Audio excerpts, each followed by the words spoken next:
नमस्कार दोस्तों। बेटी बचाओ और बेटी पढ़ाओ के नारे बुलंद करना, लाल किले से नारी शक्ति पर भाषण देना, नारी के सम्मान के लिए लच्छेदार बातें करके तालियां लूटना और जब किसी महिला को इंसाफ देने की बात हो तो जेल से उसके गुनहगारों की रिहाई के लिए ऐसी चिट्ठी लिखना, यह मोदी की सरकार ही कर सकती है। या ये मान लें कि मोदी और अमित शाह बेटियों का भी धर्म देखकर यह तय करते हैं कि उनकी सरकार को बेटी का साथ देना है या बेटी के साथ दरिंदगी करने वाले दोषियों का। जो मैं कह रहा हूं उसे गौर से सुनिए। इस एक पन्ने में लिखी चंद लाइनों से यह खुलासा हो गया है कि गुजरात की जेल में बंद 11 दरिंदों को सलाखों से बाहर लाने का रास्ता कैसे साफ किया गया। यह एक पन्ना इस बात की तस्दीक करता है कि दिल्ली में बैठे मोदी और अमित शाह की रजामंदी और अप्रूवल के बाद ही बिल्किस के गुनहगारों को वक्त से पहले गुजरात की जेल से रिहा कर दिया गया। इस एक पन्ने में उन 11 दरिंदों के नाम भी दर्ज हैं और मोदी सरकार के निर्देश भी दर्ज हैं। अब तक लगातार ये सवाल उठ रहे थे कि बिल्किस बानो के गुनहगारों की रिहाई किसके निर्देश पर हुई, किसके अप्रूवल पर हुई। जेल में उम्र कैद की सजा काट रहे बलात्कारी और हत्यारे आखिर सजा माफी के हकदार कैसे बन गए। गुजरात सरकार की सजा माफी नीति की आड़ में इन दरिंदों को वक्त से पहले सलाखों के बाहर लाने का फैसला किसका था, कैसे हुआ।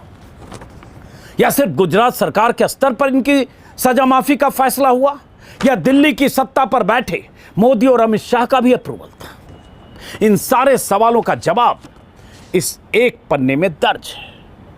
इस एक पन्ने में अब सुनिए कि इस चिट्ठी में ऐसा क्या लिखा है।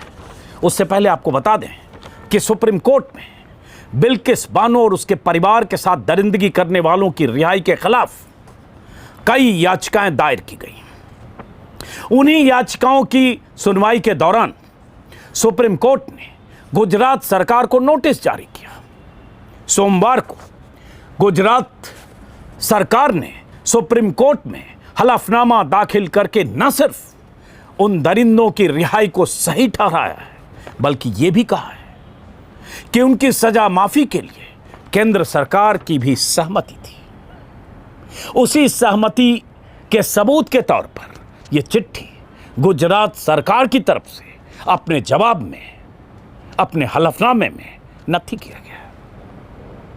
अमित शाह के गृह मंत्रालय के संयुक्त सचिव श्री प्रकाश की तरफ से गुजरात सरकार के एक अधिकारी को लिखी यह जवाबी चिट्ठी है। चिट्ठी में क्या लिखा है सुनिए, फिर आगे बताता हूं कि गुजरात सरकार को सुप्रीम कोर्ट में केंद्र सरकार की यह चिट्ठी आखिर दाखिल क्यों करनी पड़ी, क्यों मजबूरन ये चिट्ठी अदालती फाइल में गुजरात सरकार को सबमिट करना पड़ा। इस चिट्ठी में लिखा है, 11 जुलाई 2022 की चिट्ठी है। नाम बताया श्री प्रकाश, ज्वाइंट सेक्रेटरी भारत सरकार के गृह मंत्रालय के। चिट्ठी लिखी गई है गुजरात सरकार के गृह मंत्रालय के एक अधिकारी को। सब्जेक्ट सुनिए और इसी से समझिए खेल कैसे हुआ और कुछ और बातें इसके बाद। To obtain sanction of government of India on proposal of premature release of prisoners, ये सब्जेक्ट है और उसके बाद इसमें जो इंस्ट्रक्शन है या अप्रूवल है। I am directed to refer to your letters, number है चिट्ठी का, dated 28 June 2022 on the subject noted above and to convey the approval of the central government under section 435 of CRPC for premature release of the following 11 persons। और 11 लोगों के नाम लिखे हैं, जसवंत भाई, गोविंद भाई, शैलेश चिमनलाल भट्ट, प्रदीप, रमन भाई, राजू भाई, मिथिलेश चिमनलाल, ऐसे जो 11 लोग हैं उन सबके नाम इस चिट्ठी में दर्ज है। इस चिट्ठी में भले ही प्रीमेच्योर रिलीज के लिए अप्रूवल शब्द का इस्तेमाल किया गया है लेकिन मतलब यही है कि सब कुछ तयशुदा ढंग से किया गया। गर्भवती बिल्किस बानो के साथ गैंगरेप करने वाले, उसकी मासूम बेटी की हत्या करने वाले, उसके परिवार के साथ लोगों को मौत के घाट उतारने वाले, उन तमाम दरिंदों की रिहाई का रास्ता तैयार किया गया। गुजरात सरकार से लेकर केंद्र सरकार तक ने रिहाई के लिए कागजी खानापूर्ति की। सजा माफी नीति का फायदा देने के लिए रोड मैप तैयार किया गया और उम्र कैद की सजा काट रहे उन 11 दरिंदों को 14 साल बाद रिहा कर दिया गया, जिन्हें ताउम्र सलाखों के पीछे सड़ना था। जेल से वो सभी दरिंदे बाहर उसी दिन आए थे जिस दिन पीएम मोदी आजादी के अमृत महोत्सव के मौके पर दिल्ली में लाल किले से बड़ी बड़ी बातें कर रहे थे। इधर मोदी नारी शक्ति पर लच्छेदार भाषण दे रहे थे और उधर उनके ही गुजरात के जेल से बाहर दरिंदे निकले थे और उन्हें फूल माला पहनाकर, माथे पर तिलक लगाकर, मिठाई खिलाकर उनका स्वागत किया जा रहा था। बिल्किस के जख्म पर नमक नहीं, मिर्च रगड़ी गई थी। उसी वक्त बीजेपी के एक विधायक का वो कुख्यात बयान भी आया था 1-2 दिन के बाद, जिसमें उस विधायक ने कहा था कि जेल से छूटे सभी लोग ब्राह्मण हैं, इनके अच्छे संस्कार होते हैं।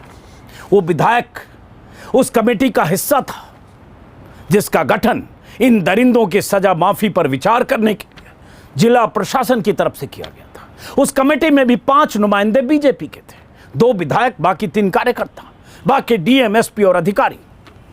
सबने मिलकर तय किया था कि बिल्किस के दरिंदों को सजा माफी मिलनी ही चाहिए।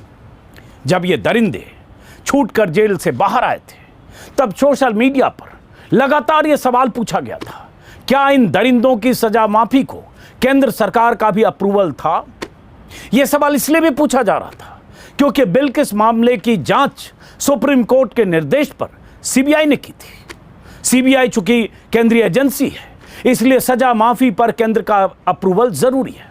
यह सवाल उठे थे सुप्रीम कोर्ट में भी, याचिकाकर्ताओं ने यह सवाल पूछे। तब केंद्र सरकार की तरफ से कोई जवाब नहीं आया। बीजेपी ने इस मुद्दे पर कुछ नहीं कहा। अब इस एक पन्ने से साफ हो गया कि सब कुछ ऊपर से तय हुआ था। केंद्र से गुजरात सरकार को सुप्रीम कोर्ट के नोटिस के जवाब में यह बताना पड़ा कि दोषियों की रिहाई के लिए केंद्र का भी अप्रूवल था, यानी अमित शाह के मंत्रालय का। गुजरात सरकार की तरफ से सुप्रीम कोर्ट में कहा गया है कि जेल में दोषियों के अच्छे बर्ताव को देखते हुए, गुड बिहेवियर, उन्हें सजा माफी का हकदार बना गया। वो लोग जिन्होंने दंगों से बचने के लिए छिपती छिपाती भाग रही गर्भवती बिल्किस के साथ गैंग रेप किया, उसकी 3 साल की बेटी को मार डाला, उसके परिवार की सामूहिक हत्या कर दी, उनका बर्ताव गुजरात सरकार के मुताबिक जेल में अच्छा था और उन्हें वक्त से पहले रिहा कर दिया गया। सोचकर मन बेचैन हो जाता है, क्या हुआ होगा बिल्किस के साथ। मन विचलित होता है, लेकिन उन्हें क्या, जो तब भी गुनहगारों के साथ खड़े थे, उन्हें क्या, जो तब भी गुनहगारों के साथ खड़े थे, आज भी खड़े हैं। गुजरात सरकार की पुलिस ने तब भी लीपापोती करते हुए गुनहगारों को बचाने की कोशिश की थी। अगर मामला सुप्रीम कोर्ट न पहुंचा होता, अगर सीबीआई की जांच नहीं हुई होती, तो 14 साल भी ये सलाखों के पीछे नहीं होते। आज के इंडियन एक्सप्रेस में विस्तार से यह खबर छपी है। वैसे खबर तो हर अखबार में छपनी चाहिए थी। मैं कई अखबार तलाश रहा था, अंग्रेजी में हिंदुस्तान टाइम्स में भी खबर है, लेकिन ज़्यादातर अखबारों ने इस खबर को नज़रअंदाज किया है। इतनी बड़ी खबर को किसी अखबार में जगह नहीं मिली। अगर हम एक्सप्रेस की बात करें, और जैसा कि मैंने कहा हिंदुस्तान टाइम्स में भी यहाँ खबर है, convicts release for good behaviour after sentence not. खास बात यह है कि इस मामले की जांच करने वाली सीबीआई के एसपी और इस मामले में फैसला देने वाले सीबीआई के स्पेशल जज ने इस मामले में रिहाई के खिलाफ स्टैंड लिया था।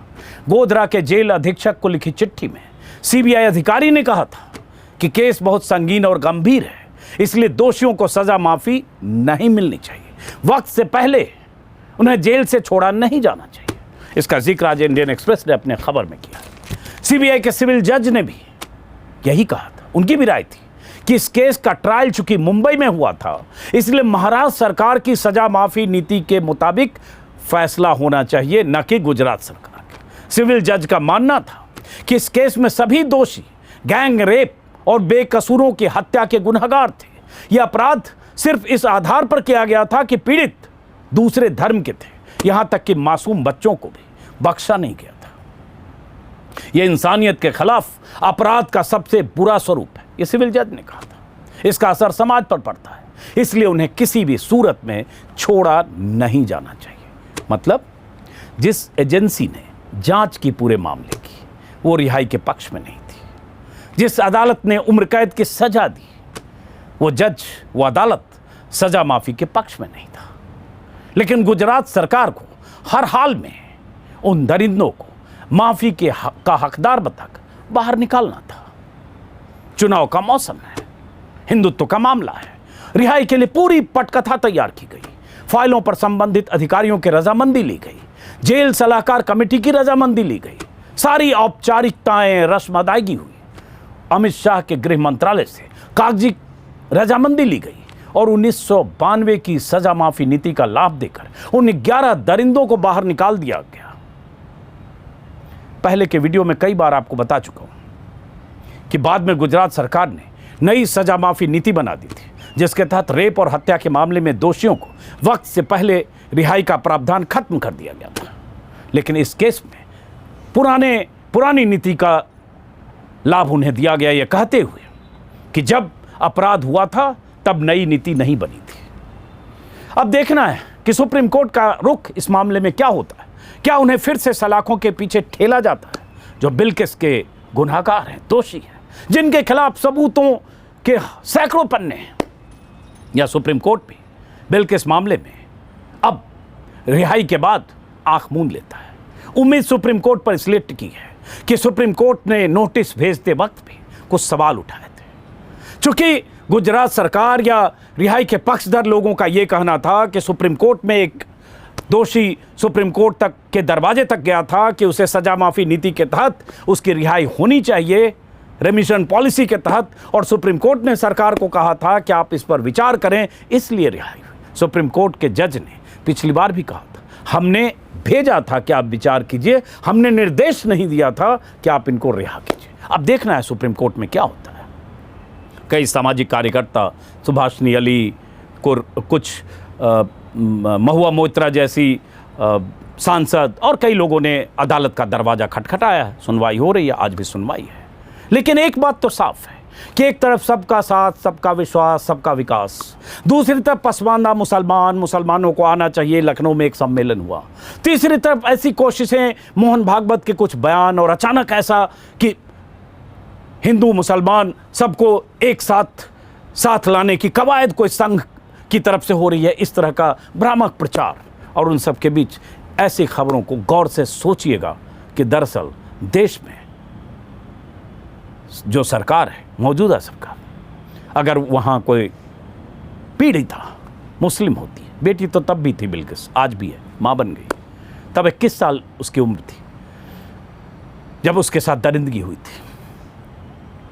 अगर वो बिल्किस बानो ना होती तो शायद मोदी और अमित शाह की सरकार इस तरह से सजा माफी नीति के तहत दरिंदों की रिहाई का रास्ता साफ नहीं करती। और वो जो जेल से छूटे, अगर वो संस्कारी ब्राह्मण न होते। सोचिएगा इस पर, चाहे आप किसी भी धर्म के हो, गुनहगार और पीड़ित, एक वो महिला, वो बेटी जिसके साथ दरिंदगी हो, एक वो तबका जिसने दरिंदगी की, जिसके खिलाफ सबूत पुलिंदे के पुलिंदे हैं। आप किधर खड़ा होना चाहेंगे? सरकार किधर है वो आपको मैंने बता दिया। अब सुप्रीम कोर्ट किधर है, इसका हमें इंतजार करना होगा। फिलहाल इस वीडियो को खत्म करते, फिर मुलाकात होगी। नमस्कार।